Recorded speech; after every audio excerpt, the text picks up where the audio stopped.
ఈరోజు హైకోర్టు తీర్పు నేపథ్యంలో ఫర్దర్ కోర్స్ ఆఫ్ యాక్షన్ గురించి న్యాయవాదులతో చర్చించడం జరుగుతూ ఉంది. ఈరోజు రాష్ట్ర ప్రజలకు తెలుసు, అందరికి కూడా తెలుసు, రేవంత్ రెడ్డి గారి ప్రభుత్వం కేవలం డైవర్షన్ పాలిటిక్స్లో భాగంగా కేటీఆర్ గారి పైన ఈ అక్రమ కేసు నమోదు చేయడం జరిగింది. ముఖ్యంగా రైతు బంధు విషయంలో వానకాలం రైతు బంధు ఎగ్గొట్టి యాసంగి పంటకు కూడా చెప్పిన 15,000 కాకుండా కేవలం 6,000 రూపాయలు ఇస్తామని చెప్పి ప్రజల్లో తీవ్రమైన వ్యతిరేకతను ప్రభుత్వం ఎదుర్కొంటా ఉంది. ఏడాది పాలన తర్వాత అన్ని సర్వే రిపోర్ట్లలో కూడా ఈ ముఖ్యమంత్రి ఫెయిల్యూర్ సీఎం అని, ఈ ప్రభుత్వం ఫెయిల్ అయిందని చెప్పి ఈ రాష్ట్రంలో వచ్చిన అన్ని సర్వే రిపోర్ట్లు కూడా తెలియజేస్తూ ఉన్నాయి. సో ఈ క్రమంలో మా పార్టీ వర్కింగ్ ప్రెసిడెంట్ కేటీఆర్ గారి మీద అక్రమ కేసు పెట్టి ప్రజల యొక్క దృష్టిని మరల్చాలని ఒక డైవర్షన్ పాలిటిక్స్కు రేవంత్ రెడ్డి గారు పాల్పడుతూ ఉన్నారు. మాకు తెలుసు రేవంత్ రెడ్డి గారు ఇలాంటి ఇంకా అక్రమ కేసులు చాలా పెడతారని, ఇంకా మాలాంటి చాలామంది నాయకుల మీద కూడా ఇలాంటి అక్రమ కేసులు ఆయన పెడతాడని. వీటన్నిటిని ఎదుర్కోవడానికి మేము సిద్ధంగా ఉన్నాం. మాకు తెలంగాణ ప్రజలు ముఖ్యం, ఈ రాష్ట్రం ముఖ్యం. ఎన్నో పోరాటాలతోని త్యాగాలతోని తెలంగాణ తెచ్చుకున్నాం.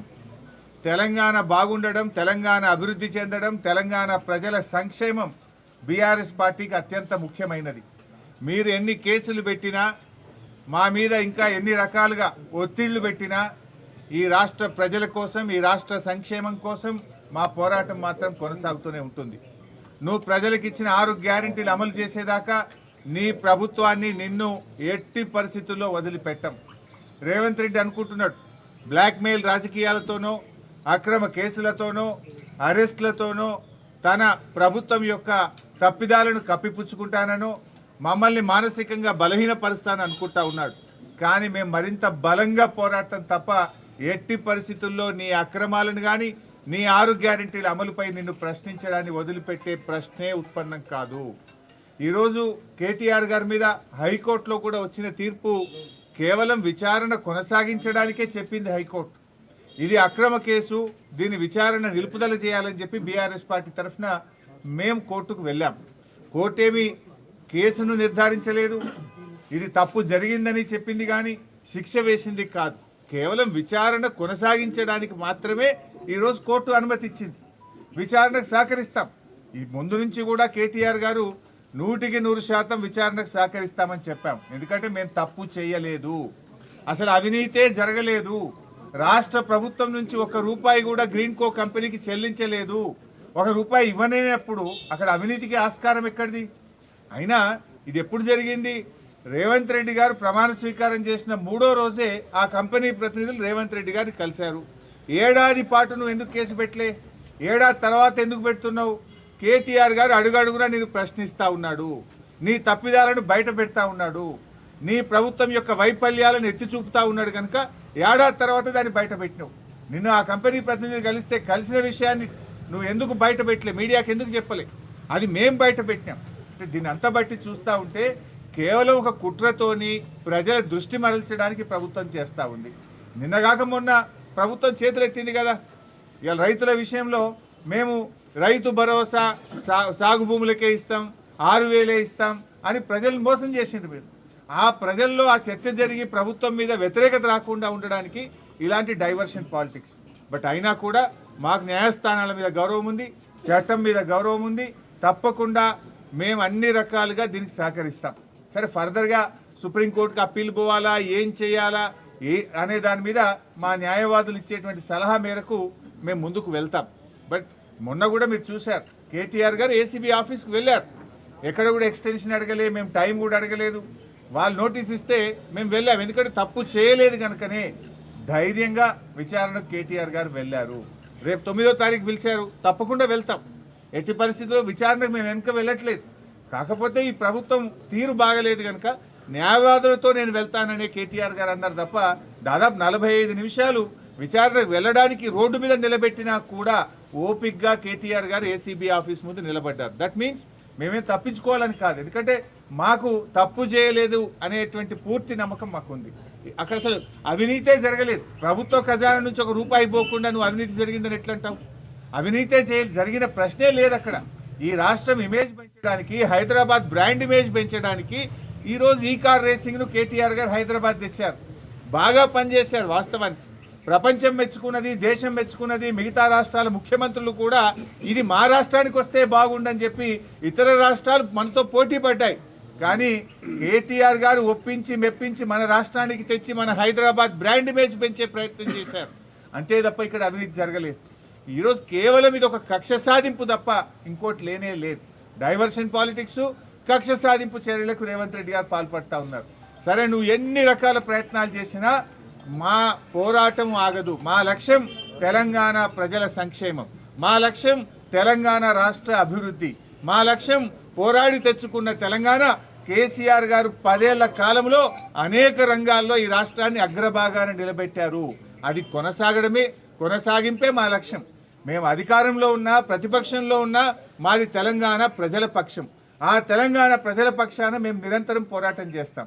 ఇవాళ రేవంత్ రెడ్డి గారు ఇలాంటి కేసులు ఇంకా కూడా పెట్టొచ్చు, కానీ మేము ఎవరం కూడా అధైర్యపడే ప్రశ్నే లేదు. అందరము కలిసికట్టుగా పార్టీ వీటిని ఎదుర్కొంటుంది.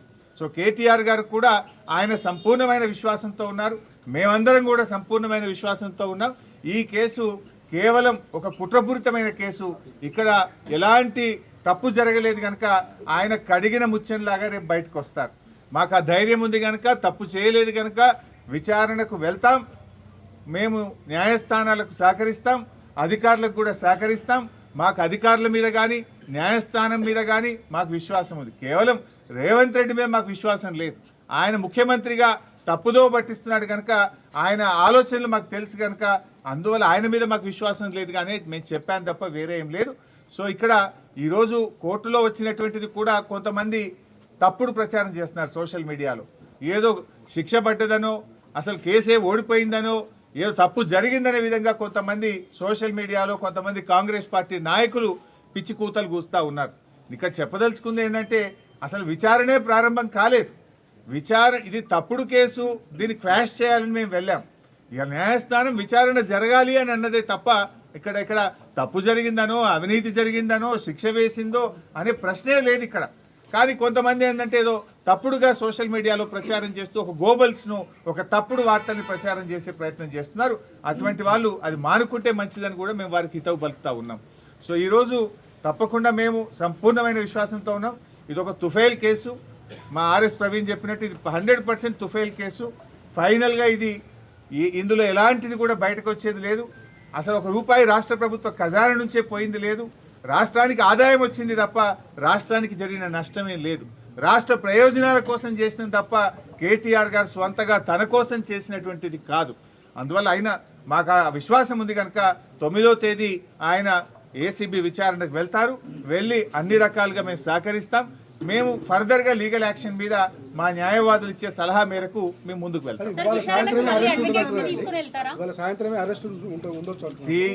ఏముంటది అంటే దానికి ఏం భయపడతాం. ఇవాళ చేస్తాడా, రేపు చేస్తాడా, ఈ అక్రమ అరెస్టులకు మేము భయపడేటోళ్ళం కాదు. ఇదేం మాకు కొత్త కాదు కదా.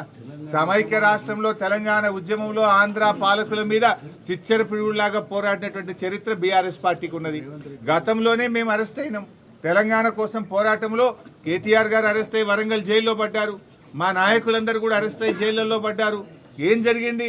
తెలంగాణ రాష్ట్రం వచ్చింది. ఈ రాష్ట్రానికి మేలు జరిగింది. ఇవాళ రేవంత్ రెడ్డి గారు మీరు అన్నట్టు ఇవాళ అరెస్ట్ చేస్తాడా, రేపు అరెస్ట్ ఆయన ఇష్టం, చేస్తే చేయని. ఇది అక్రమ అరెస్టు. మాకు న్యాయస్థానాల మీద నమ్మకం ఉంది. దానికి మేము భయపడం. తప్పకుండా లీగల్గా ముందుకు పోతాం. 9వ తేదీ వాళ్ళు నోటీస్ ఇచ్చారు. డెఫినెట్గా 9th నాడు కేటీఆర్ గారు మేము హాజరవుతాం. మొన్న కూడా హాజరయ్యారు కదా. 45 నిమిషాలు రోడ్డు మీద నిలబెట్టినా కూడా ఓపిక్గా నిలబడి నేను విచారణకు వెళ్తాను అని అంటే కూడా వాళ్ళు విచారణకు లోపలికి తీసుకోకుండా రోడ్డు మీదనే ఆ లెటర్ తీసుకొని మాకు రిసీవ్డ్ కాపీ ఇచ్చారు. అడ్వకేట్ విషయంలో ఏం చేయాలి అనేది చూడాలి. గతంలో there are lot of precedences. Rahul Gandhi గారు ఈడీ ఆఫీస్కి పోతే వెంట అడ్వకేట్లు వెళ్ళలేదా? గతంలో అడ్వకేట్లు వెళ్ళలేదా? అడ్వకేట్లు వెళ్తే తప్పేంటి? సరే, అది ఎలా చేయాలి, ఏం చేయాలి అనే విషయాన్ని మా లీగల్ టీమ్తో డిస్కస్ చేస్తాం. Whatever the legal team advises we will follow them.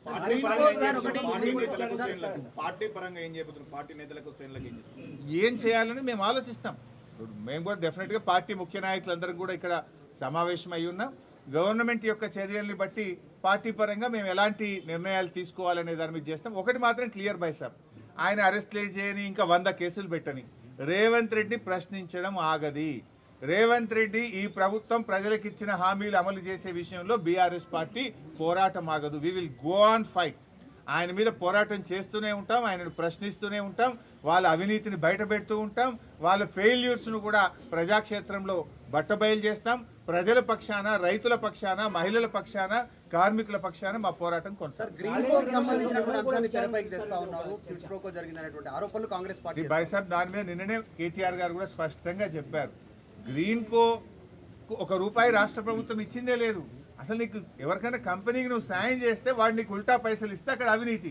Greenko ఈ రాష్ట్రంలో కాంట్రాక్ట్ చేసింది లేదు, గ్రీన్కోకు రాష్ట్ర ప్రభుత్వ ఖజానా నుంచి ₹1 ఇచ్చింది లేదు. ఇంకా అవినీతి అనే ప్రశ్న ఎక్కడిది? గ్రీన్కోకు ఏమిచ్చింది రాష్ట్ర ప్రభుత్వం? కాంట్రాక్ట్ ఇచ్చిందా, డబ్బులు ఇచ్చిందా? గ్రీన్కోకు మేము చేసిన సాయం ఏంది? అసలు ₹1 గ్రీన్కోనే ఉల్టా ఖర్చు పెట్టింది హైదరాబాద్ ఇమేజ్ కోసం, హైదరాబాద్ బ్రాండ్ ఇమేజ్ కోసం. గ్రీన్కో వాళ్ళ సొంత డబ్బులు పెట్టి ఈవెంట్ నిర్వహించారే తప్ప రాష్ట్ర ప్రభుత్వం గ్రీన్కోకి ఇచ్చింది అయితే ఏం లేదు కదా. మీరు చెప్పినట్టు హైదరాబాద్ మాదాపూర్లోను మచిలీపట్నంలోను ఏసీబీ రైట్ సైడ్